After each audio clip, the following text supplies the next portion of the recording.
Las noches largas parecían tener sentido entonces. Lo tenían más sentido. Mi vigilia en esas noches largas de recién nacidos partían del desconocimiento y aspiraban a la supervivencia. No saber quién era ese bebé, qué podía necesitar, qué podía pasarle mientras el sueño me invadía y nadie velaba por él, por su descanso, su alimentación, su higiene. El desvelo y la ansiedad estaban justificadas cuando estábamos los dos recién llegados a nuestras tareas. En esos días no soportaba la idea de verme a mí misma en blanco y negro. ¿En qué momento me aplastaría el rojo de una cruz para enrostrarme el error, el descuido? ¿Qué pasaría si? Ese es un pedacito del libro A esta hora de la noche, que tengo aquí en mis manos, de Cecilia Fanti, que está editado en nuestro país por Alquimia Editoras. Y tenemos a Cecilia al otro lado de nuestro Zoom. ¿Cómo está, Cecilia? Muy bien, Antonella, y vos, muchas gracias por esta invitación a conversar. Estoy muy bien, un poco frustrada de que me enteré que tienen librería en una zona por donde yo anduve hace pocos días y no pasé. Pero Ay, pasaré no. en septiembre. Bueno, te esperamos, me Sí. escribís antes y te paso las coordenadas precisas. Sí, porque bueno, además de ser escritora y traductora, Cecilia Fanti es responsable de Céspedes Libros, que es una librería que está ahí en la zona de Colegiales, sí, entiendo bien. Andaba por ahí. Y por supuesto en este libro da cuenta de su amor por los libros y la literatura, pero también por esta aventura tan impresionante, demandante, abrumadora, que es la maternidad. Y Cecilia, yo pensaba, pues, leí esta novela, mira, al mismo tiempo que estaba leyendo La hija oscura de Elena Ferrara, entonces se me cruzaron las novelas de maternidad en la cabeza, lo que fue una experiencia muy interesante porque yo no soy mamá.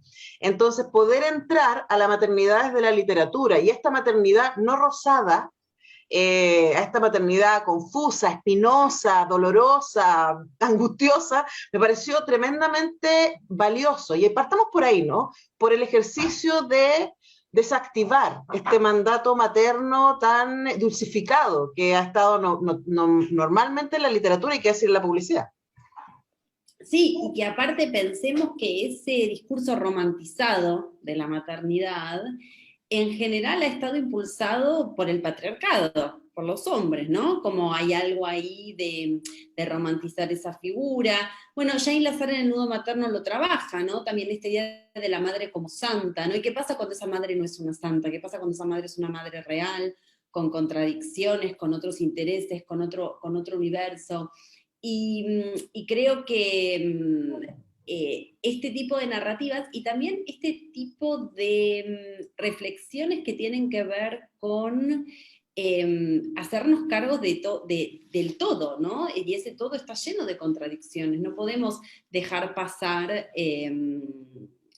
para edulcorar una imagen. Lo vemos mucho en redes sociales hoy por hoy, ¿no? Como que vemos una cosa como muy edulcorada, donde se eluden una serie de elementos que para mí eran muy fundamentales a la hora de escribir el libro, que no solamente se trataban de qué clase de madre seré, qué clase de hijo tendré, sino también una cuestión muy vinculada, por ejemplo, con los recursos, ¿no? Algo de lo que se habla muy poco, pero como una experiencia de maternar o de familia es distinta cuando uno no tiene que mirar el precio de los pañales que usa el niño, o cuando uno tiene empleados, ya sea en la forma de niñeros o empleados domésticos que pueden ayudar y colaborar con la crianza, ¿no? Y esas zonas que en la gran mayoría de los casos se callan, ¿no? Y entran en esos silencios que hacen mucho daño por vergüenza, porque está mal, porque, digo, como algo que pasa muy habitualmente es que, y yo lo digo siempre, a mi marido nunca le preguntan dónde está el niño cuando lo ven afuera, ¿no? De su rol de padre. En cambio, si yo estoy sola en algún lugar, un cine, un bar, ¿y el niño con quién se quedó? ¿No? Como está todo ese peso donde a mí me interesaba mucho pensar esa experiencia atravesada por los cuerpos. El libro lo escribí en un momento en el que en Argentina estaba muy fuerte el debate sobre la interrupción voluntaria del embarazo, ¿no? Entonces, el cuerpo de la mujer, la decisión sobre su cuerpo estaba en un primer plano y nos interpelaba todo el tiempo, ¿no? Y hemos tenido que escuchar las cosas más horrorosas de parte de hombres, de gobernantes, de funcionarios, que por ejemplo nos comparaban con marsupiales o con perritos, ¿no? Haciendo hincapié en un instinto bueno, que es más cultural que otra cosa, ¿no? Sí, sí, y además que genera mucha culpa, ¿no? A mí me parece que libros como el tuyo, o como el que yo decía de Elena Ferrara, o como Lina Negra de Jasmina Barrera, son libros que yo creo que a mis amigas mamás les han hecho mucho sentido, también porque frente a esta imagen de la madre santa, de la madre perfecta, de la que no le duele, de la que no se complica, de la que no tiene miedo, de la que no es egoísta, palabra a la que probablemente vamos a volver, poder tener acceso a estas otras literaturas respecto a la experiencia de maternar, habilitan esas dudas, ese dolor, ese abrume, ¿no? Hablemos un poco de lo que para ti también fue un poco encontrarte con otras lecturas que te ayudaron y que te acompañaron en el proceso. Bueno, para mí, a ver, uno de los libros bueno, que yo de hecho menciono a esta hora de la noche, que para mí fue como muy fundamental como material de discusión, fue Contra los hijos de Lina Meruane, ¿no? Donde ahí ella hace algo muy extremo, como en términos de polemista, ¿no? Porque es muy interesante, porque ella despierta ahí un debate, toca una fibra muy íntima, donde justamente lo que trata de hacer es como interpelar esa cosa impuesta, ¿no? Como, ¿por qué tener hijos? ¿Qué pasa con estos hijos? ¿Por qué tener un hijo es lo mejor que te puede pasar en la vida? Puede ser lo mejor y lo peor al mismo tiempo, ¿no? Me parece que la literatura contemporánea o la literatura que se está publicando en este momento trabaja con esas contradicciones. ¿Por qué? Porque también creo que hay un mercado para eso. Digo, esa literatura hoy por hoy está circulando porque hay un mercado, ¿no? Como uno ve publicaciones de mujeres cada vez más habitualmente sobre estas temáticas que son pequeñas, ¿no? Como un poco esas tonterías sobre las que escriben las mujeres o que solamente le pueden interesar a las mujeres. Y vos fíjate qué cosa curiosa, ¿no? Esta práctica, de alguna manera, de mandarnos al rincón, que ninguno de nosotros nos preguntamos si tenemos que ser soldados para leer, entender y conectar con, por ejemplo, Viaje al fin de la noche o Matadero 5, ¿no? Entonces, hay algo ahí que tiene que ver con esa discusión y que es algo que yo siempre digo que este libro para mí fue un libro más reflexivo que narrativo, ¿no? Es un libro que se construyó a partir de preguntas que a mí me invadían en el momento en el que estaba atravesando ese duelo, ese embarazo, ese nacimiento, esa crianza. Y que no tienen una respuesta cerrada, ¿no? Y que son de alguna manera como una foto de ese momento. Hay un libro que yo leí después de haber publicado, dos libros que leí después de haber publicado A esta hora de la noche. Uno es el de Guadalupe Nettel, La otra hija, y el otro es una crónica rabiosa de Anne Starobinets, que es una escritora, no sé si rusa o bielorrusa, que publicó Impedimenta, donde ella lo que hace en gran medida es denunciar el sistema de salud ruso a partir del momento en el cual a ella le detectan en el feto una enfermedad incompatible con la vida y ella se ve, ¿no?, en la necesidad de abortar, ¿no? Entonces está todo ese derrotero y está todo ese trabajo en relación con cómo a los hombres no hay que involucrarlos porque no vamos a molestar a los maridos con nuestros dolores,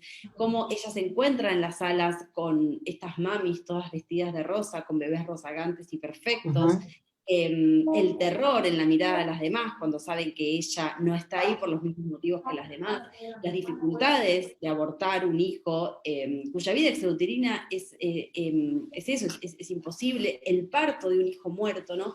Entonces, son todas cosas que me parece que siempre fueron relegadas un poco a las cocinas de los hogares, ¿no? Esas Claro. conversaciones entre madres, abuelas, A la tías. revista femenina, diríamos, ¿no?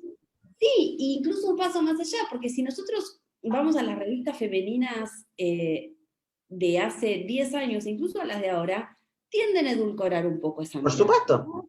Y me parece que la literatura que a mí me gusta es la literatura que de alguna manera no se cierra, sino que hace preguntas. Algo fascinante de La otra hija de Guadalupe Nettel es, por ejemplo, cómo se abre a las distintas posibilidades de maternar, ¿no? Sí. Cómo esto está perfectamente en escena y cómo está sobre todo en escena la contradicción, las contradicciones de esa madre que no sabe qué hacer con ese bebé, que no es lo que esperaba.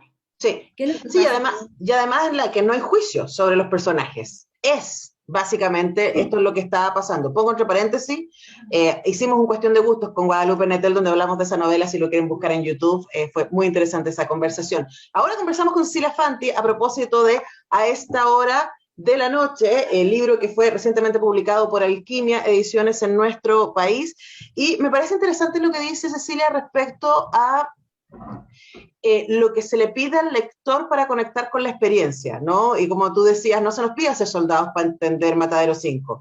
Y a mí me pareció, y por eso también lo agradezco, porque la maternidad es probablemente la experiencia más extrema del ser humano, y uno que no ha sido madre no tiene una manera de entrar, excepto por el relato, ¿no? Y los varones tampoco, excepto por el relato. Y por ejemplo, la escena del parto que tú describes acá yo no había leído nada parecido a eso y no he visto en el cine nada parecido a eso y lo agradecí mucho porque sentí exactamente así como esto es carne, esto es sangre, esto es mierda, esto es todo lo que está apareciendo acá y esto es lo que es, y esto es la vida expuesta ahí, ¿no? Hablamos también de ese ejercicio de para quién, por un lado, para acompañar a quienes han transitado y decirles, está todo bien, o está todo mal, o están las dos cosas pasando al mismo tiempo, y para quienes no hemos participado de ese mundo o decidimos no participar, como una manera también de empatizar y de acompañar esos procesos. Sí, es que yo creo que en gran medida esta es un poco como la función de la literatura, ¿no? Uno pinta su aldea de alguna manera para pintar el mundo, y yo soy una convencida de que los temas de la literatura son acotados, son poquísimos, y lo que nosotros vamos leyendo en las novelas son modulaciones de eso, ¿no? Como distintas articulaciones que se van armando. Y a mí en particular lo que más me interesa, sobre todo en este momento, tiene que ver con lo que tiene que ver con las novelas familiares, las historias familiares, cómo se construye eso. Y, y uno no, a ver, yo no sabía qué era lo que iba a pasar con el libro, ¿no? Y eso también es fascinante, porque uno no espera que el otro se sienta reconocido, uno incluso puede esperar que el lector sienta rechazo o no se sienta reconocido en ese libro, porque no conoce la experiencia de la maternidad, porque la lee, por lo que sea, pero también es muy curioso cuando lo que ocurre es que los mensajes que reciben, que vos recibís son este libro me acompañó en un momento muy difícil donde todas estas preguntas me estaban enloqueciendo, donde no encontraba compañía. La maternidad es un momento muy solitario, eh, sobre todo por todo eso que pasa por el cuerpo y que no se puede compartir, ¿no? Que no es compartible con ningún otro. Entonces, y la lectura y la escritura son también actos muy Uh solitarios, -huh. ¿no? Entonces se acompañaron y se llevaron muy bien. A ver, mi sensación un poco es esa, ¿no? Como el libro trata de desarticular y de poner en cuestión cuestiones que damos como dadas. Digo, sobre partos y sobre maternidades hemos leído y hemos escuchado infinidad de veces. Uh -huh. Todo el mundo tiene una anécdota, incluso siendo hijos, ¿no? Digo, como uno ha escuchado a sus madres, a sus tías, a sus abuelas. Eh, y entonces ahí me parece que hay algo interesante, ¿no? Como en esa continuidad que se establece y que al día de hoy a mí, si bien, bueno, este libro es lo que es y yo no soy una escritora de esas que corrigen y para una segunda edición vendrán otros capítulos u otras cosas, pero sigo leyendo sobre la temática y me sigue pareciendo fascinante, ¿no? Me sigue pareciendo fascinante cómo ningún libro se parece a otro, Uh -huh. ¿no? Y muchas de las cosas que escuchamos es, hay otro libro de maternidad, ¿no? Pero no Y dice otro libro sobre la guerra. exacto, como lo que digo es, a mí, yo levanto la bandera del género menor, a mí me gustan los géneros Además, ¿quién menores. define que es menor? Yo creo que también sería un Bueno, tema, ¿no? claro, si lo pensamos en términos como del canon, bueno, otra pregunta que se hace el libro, ¿no? Este tema de los grandes escritores. ¿Quiénes fueron estos grandes escritores? ¿Por qué seguimos rindiéndole culto a estos grandes escritores, ¿no? ¿Qué es lo que nos pide la época? ¿Qué es lo que nos pide también en términos de biodiversidad, de surgimiento, ¿no? Y también siento que hay algo en esto que tiene que ver con que uno no escribe para el canon, ¿no? Uno escribe libros que lo interpelan, obsesiones que se instalan en uno, Ujú. que uno trata de explorar hasta el infinito. Yo traté de sacarle el mayor jugo a todas las preguntas que me invadían sistemáticamente en torno a qué era eso que me estaba pasando y quién era yo en ese momento, Ujú. ¿no? Y bueno, y como mi oficio de alguna manera es escribir, pasa eso, ¿no? El libro existe un poco en esa tónica y creo que en muchos sentidos puede ser un libro antipático, ¿no? Porque puede ser un libro que establece que no necesariamente un hijo es lo mejor que te pasó en la vida, por más que lo quieras infinitamente, Ahora, no, ¿no? no es lo que uno recibe. A mí me pasó que disfruté mucho, me pareció muy entretenido el libro y me pareció muy, por un sentido boyerista, poder acompañarte desde que te enteras hasta que ya estás lactando, ¿cierto? Conocer a Pedro literariamente, por lo menos, es muy bonito, así que desde ahí te agradezco, Cecilia, haber hecho el ejercicio de compartir con todas nosotras y nosotras tu trabajo a través de, y tu experiencia tan radical de la maternidad a través de a esta hora de la noche, que ya les dije está disponible en librerías a través de Alquimia Ediciones. Muchas gracias, Cecilia Fanti, por este tiempo. No, por favor, a vos, Antonella, nos vemos. Nosotros así vamos despidiendo el programa y nos encontramos el lunes a las 10 para un nuevo semáforo y mañana a las 8 yo regreso a hacer Cuestión de Gustos. Vamos a estar conversando con el escritor y editor Luis López Aliaga. Que estén muy bien. Chau.